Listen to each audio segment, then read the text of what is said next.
अपना परिचय दीजिए। नमस्कार, मैं ऑटो एंड 3 व्हीलर चालक एसोसिएशन से अशोक सेठ, महानगर अध्यक्ष। और आप सभी चालकों से वर्तमान स्थिति पे कुछ बातें करना है।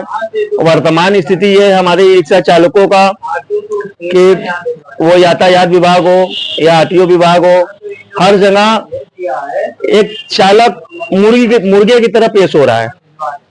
जैसे मुर्गा आया, हलाल करो अब इसको। हम हर जगह नजर बनाए हुए हैं आप चालकों के लिए। समस्या यातायात विभाग की बात करते हैं। पहले प्रशासन क्यूआर कोड फ्री में लगा रहा था।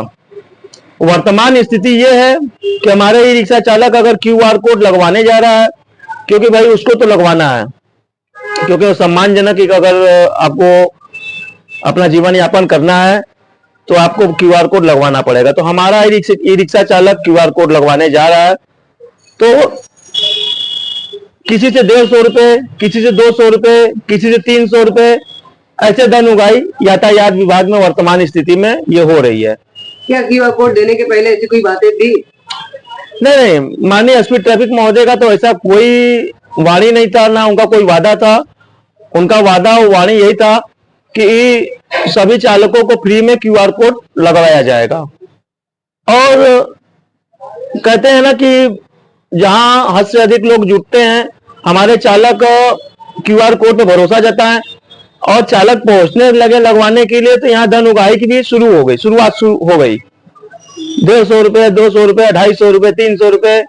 अच्छा, हमारा चालक भी, हम संगठन के लोग अगर चालक से उनसे बात भी करने का प्रयास करते हैं तो चालक हमारा डरा हुआ है कि भैया इनसे हम बता देंगे तो हमारा ई रिक्शे का क्यूआर कोड निरस्त हो जाएगा।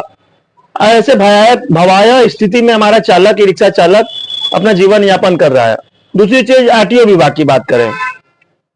पिछले दिनों आरटीओ विभाग में बैठक हुई, जो नया ऑफिस बना, और मैं आरटीओ विभाग का सराहना करूंगा कि हम चालकों के लिए नया ऑफिस तैयार किए और अपनी प्रमुख मांगों को उसमें अपने लोग रखेंगे।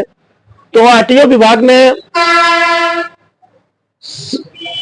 चालक के लिए जो भी टैक्स बाकी है तो उनका टैक्स ही खाली जमा होगा, प्लांटी नहीं जमा होगा। इसमें उन्होंने वादा किया था, ये आरटीओ साहब ने, तीनों आरटीओ साहब महोदय ने वादा किया था हम चालकों से कि आपका प्लांटी माफ होगा और खाली टैक्स जमा होगा। तो मैं 2-3 चालकों का प्लांटी माफ करवाने गया। अच्छा, उसमें भी अब देखिए, पहले तो फ्री में कहा गया, फिर उसके बाद मैंने चालक का कागज वगैरह लेके उनको मैंने कहा कि भाई ये सुविधा जब मिली है चालकों को तो दिया जाए। मैंने अपना काम किया, एक महानगर अध्यक्ष होने के नाते मैं काम किया। और जब मैं लेकर वहां पहुंचा तो वहां मैं किसी से मदद मांगा कि भाई अब मेरी ये कागज, ये प्लांटी, इसको माफ करवाइए और काम करवा दीजिए। तो उन्होंने सीधे 600 रुपये मांगा मुझसे। अब हमारा गरीब चालक इसी उम्मीद में कि भाई माननीय नरेंद्र मोदी और योगी आदित्यनाथ का घोषणा है सभी चालकों के लिए कि प्लांटी छूट करके टैक्स जमा करा, तो हमारा चालक अगर प्रोत्साहन दिखा रहा है तो यहाँ के अधिकारियों और दलालों के मिली भगत से यातायात आरटीओ विभाग में ये छूट के नाम पे लूट हो रही है। क्या समस्या है बताइए। तो वही तो मैं बता रहा हूँ कि मैं खुद गया वहां चालकों का प्लांटी माफ करवाने के लिए, तो मुझसे ही 600 रुपये मांगा गया। तो मैं गया संगठन का अपना लगा के कि भाई मैं संगठन का मैं पदाधिकारी हूं और हमारे चालकों की ये समस्या। तो आरटीओ महोदय का मैं धन्यवाद करना चाहता हूं कि उन्होंने कहा कि भाई जो ये 200 रुपये की रसीद आपको तो कंपलसरी है कि करवाना है। उन्होंने कहा ठीक है करवाएंगे, लेकिन ये जो 300 रुपये आप घूस मांग रहे हैं हम नहीं दे पाएंगे और हमारा चालक भी नहीं दे पाएगा। तो मैं उनका धन्यवाद करना चाहता हूं आरटीओ महोदय का कि वो मैं जितने प्लांटी का काम करवाया वो सब में कोई दलाली मैंने नहीं दिया और अपने चालकों का भरोसा जीता और चालकों के हित में काम किया। और इस समय वर्तमान स्थिति यह है कि 1 तारीख से ई ऑटो आने वाला था बनारस शहर में, और मेरा शासन प्रशासन से सवाल है, मौजूदा समय में जो आरटीओ विभाग ई रिक्शा ऑटो चालकों का ई रिक्शा हो या ऑटो का रजिस्ट्रेशन किया, क्या उनको व्यवस्था मिली? नहीं मिली। अब नया ये 100 ई ऑटो प्राइवेट संस्था द्वारा लाने का क्या मकसद है, क्या मतलब है?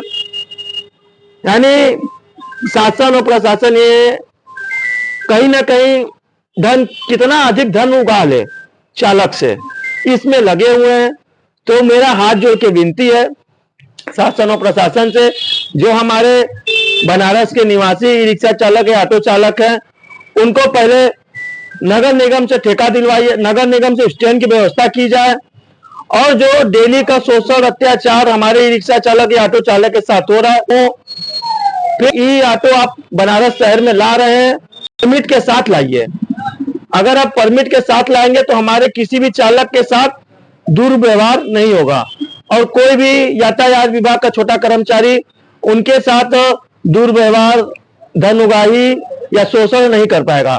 तो आप ला रहे हैं, ये आपकी अच्छी पहल है, और मेरी मांग है कि जो भी बनारस में ऑटो है उनको परमिट के साथ दिया जाए, और जो भी बनारस के पहले के पुराने ई रिक्शा या ऑटो रजिस्टर्ड है उनको स्टैंड की व्यवस्था की जाए। ये प्रमुखता से मेरी मांग है। स्टैंड की व्यवस्था न होने की वजह से हमारे ई रिक्शा चालक या ऑटो चालक के साथ डेली शोषण अत्याचार हो रहा है, और डेली जबरन अनगिनत चालक डेली फोन करते भैया नहीं है, या प्रमुख कारणों से। तो सब प्रमुख ई रिक्शा ऑटो चालक के पास स्टैंड की व्यवस्था नहीं है। मैं शासन प्रशासन से हाथ जोड़कर विनती करता हूं, और अपने संगठन की तरफ से, कि हमारे चालक को स्टैंड की व्यवस्था मुहैया कराए, और जो भी शोषण अत्याचार है वो तुरंत ही बंद करे, और जो ये QR कोड के नाम पर 150-200 रुपए वसूली की जा रही है वो फ्री में लगाया जाए हमारे ई रिक्शा चालकों को। और जो भी दूसरी चीज प्रमुख कारण ये है, हम ई रिक्शा चालकों के लिए यही मांग करते हैं कि जो भी ई रिक्शा चालक बिना बारकोड का है उनके साथ थोड़ी सी रहमी बरतें, और जो भी अगर मान लीजिए कि आप तो वरुणा जोन को QR कोड दे नहीं रहे हैं, ना गोमती जोन वाले को QR कोड दे रहे हैं, तो मैं आपसे सवाल करता हूं, वो अपना जीवन यापन कैसे करेंगे? उनको तो कोई व्यवस्था चाहिए अपना जीवन यापन करने के लिए। अच्छा, हमारा गरीब चालक अगर थोड़ी सी भी चौकाघाट से इधर आ जा रहा है तो उनको आप तुरंत पकड़ ले रहे हैं, गाड़ियों का सीज कर दे रहे हैं। अच्छा, दूसरी चीज बहुत इंटरेस्टिंग चीज ये है कि कितने चालक को बताएं भैया उनका रेट हो गया है 3,000 रुपये रेट हो गया है, कि गाड़ी का कागज आपका है या ना हो, 3,000 रुपया दो, आपको गाड़ी हम छोड़ देंगे। ये इंटरेस्टिंग चीज हो गया है। तो ऐसे धन उगाही हमारे चालकों के साथ हो रही है। और ये ट्रेड यूनियन बन बैठे हैं बनारस में, राजा साहब हमारे राजा साहब का ये कर गुजारी है, पिछले दिनों ई रिक्शा वालों के खिलाफ ऐसे चले कि हम शासन और प्रशासन से सवाल करते रहते हैं, वो जाके माला पहना देते रहते हैं।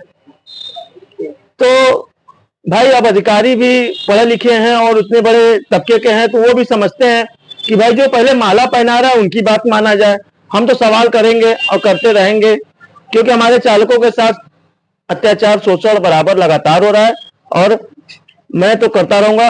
वो माला पहनाकर उनसे कुछ अपना जो है कि कुछ एक नेता जो धरना दिया था उसके खिलाफ कुछ बोले, कुछ हमारे चालकों के साथ बोले कि हमारा चालक 150-200 रुपए में यहाँ से 1-1.5 किलोमीटर का सफर करा। तो ऐसे बुराई दिखाकर हमारे चालकों को एकदम समझ लीजिए कि शासन के सामने एकदम गंदा नजर रख दिया गया, तरीके से पेश किया गया हमारे चालकों को।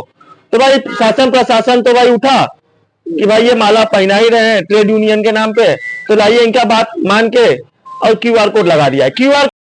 उसके बाद से ये QR कोड का ऑप्शन चला था, जिसमें मैं कम से कम 150 से 200 चालकों का उस समय भी बारकोड ऑनलाइन द्वारा मैं बनवाया, और इस समय भी मैं प्रयास करता हूं कि हमारे चालकों के साथ शोषण अत्याचार न हो। मैं अभी TP लाइन से आ रहा हूं, यातायात विभाग से भी तुरंत आ रहा हूं 1 घंटे पहले, और यातायात विभाग में नई गाड़ियों का जो भी बिकी हुई है दीपावली पे, उसका QR कोड लगाया जा रहा है। अच्छा, उसका डेटा आ गया है यातायात विभाग में, और जो हमारे गरीब चालक पहले से ही रिक्शा लिए हुए हैं उनका डेटा यातायात विभाग में अभी तक नहीं आया। क्योंकि वो नया चीज लिए नहीं, उनको अधिक टैक्स दिए नहीं, या दुकान वाले से या जितने भी ई रिक्शा के दुकान वाले उनसे साठगांठ थी नहीं। हमारा गरीब चालक गया, गाड़ियों को ट्रांसफर करवाया, जाके क्यूआर कोड लगवाने गया तो वहां डेटा ही नहीं है। और वहां भाई छोटा कर्मचारी के पुलिस कर्मचारी तो वहां बोल रहे हैं भैया आप लोग जाइए वहां से डेटा भेजवाइए तो हम लोग कुछ कराएंगे। हम लोग भी संगठन के लोग लगातार लगे हुए हैं कि कहीं ना कहीं हमारे चालकों के साथ एक सम्मानजनक जिंदगी वो जिए। और मैं मांग करता हूं शासन प्रशासन से, जो भी हमारे ई रिक्शा चालक के साथ क्यूआर कोड के नाम पे धन उगाही हो रही उसको आप बंद कीजिए। क्यूआर कोड फ्री में लगना चाहिए, और जो भी ये आपका छूट के नाम पे लूट हो रहा है उसको बंद किया जाना चाहिए। और बहुत महत्वपूर्ण चीज ये, जो गाड़ियों का ट्रांसफर करवा के, मैं वीडियो के मार्फत से जो कहना चाहता हूं आपसे माननीय एसपी ट्रैफिक महोदय, कि जो भी गाड़ियों का पुराने गाड़ियों का ट्रांसफर हो गया उसको क्यूआर कोड लगवाइए और अपना जीवन यापन कर सके। और हमारे चालकों का आप पे माननीय नरेंद्र मोदी, योगी आदित्यनाथ पे भरोसा कायम रहे। इसी के साथ नमस्कार, जय हिंद।